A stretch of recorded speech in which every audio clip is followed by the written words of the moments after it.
Yesu asifiwe na kukaribisha katika somo la leo. Utakuwa nami mwalimu wa Biblia. Somo la leo, je, imani yako ikoje? Imani yako bado inatingizwa? Mambo ya dunia shetani anakutingiza. Kama bado shetani anakutingiza, bado hauja qualify kuwa imara katika huduma ya Mwenyezi Mungu. Inafaa unakuwa imara. Unajua wakati ambapo unamkiri Yesu Kristo, unamkana shetani, hapo ndipo shetani anakutafutanga kwa hali na gamu. Anataka urudi. Aje shetani anataka kukupoteza. Aje shetani anataka usipate uzima wa milele, kwa maana yeye aliasi naye anataka pia wewe uasi. Sasa imani yako inafaa ikuwe imara. Imani yako isiwe imani ya kutingika.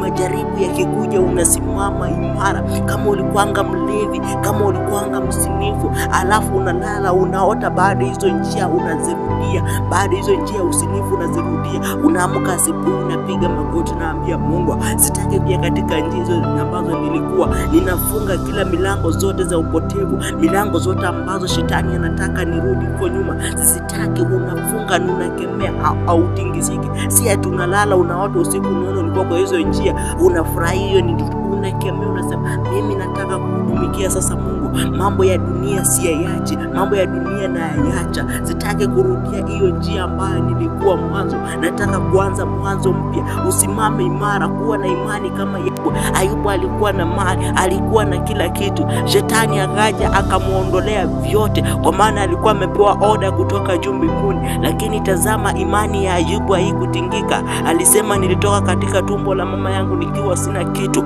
na nitarudi katika tumbo la mama yangu nikiwa sina chochote. Bwana Yesu asifiwe. Imani yako inafaa ikuwe namna hiyo, isiwe imani ya kutingika. Hata wakati ambapo ulikuwa na mpenzi amekuacha, unaanza kutingika. Wakati ambapo ulianza huduma ukapigwa vita, ukatukana, ukasema sasa kama mimi namtumikia Mungu watu wananitukana, sijui nini, mimi nataka kuachana. Hiyo sio imani. Kuwa na imani ambayo isiyotingizika. Hata majaribu yaje namna gani, hautingiki. Hata upigwe vita namna gani, hautingiki. Na unasema huyu Yesu ni naye.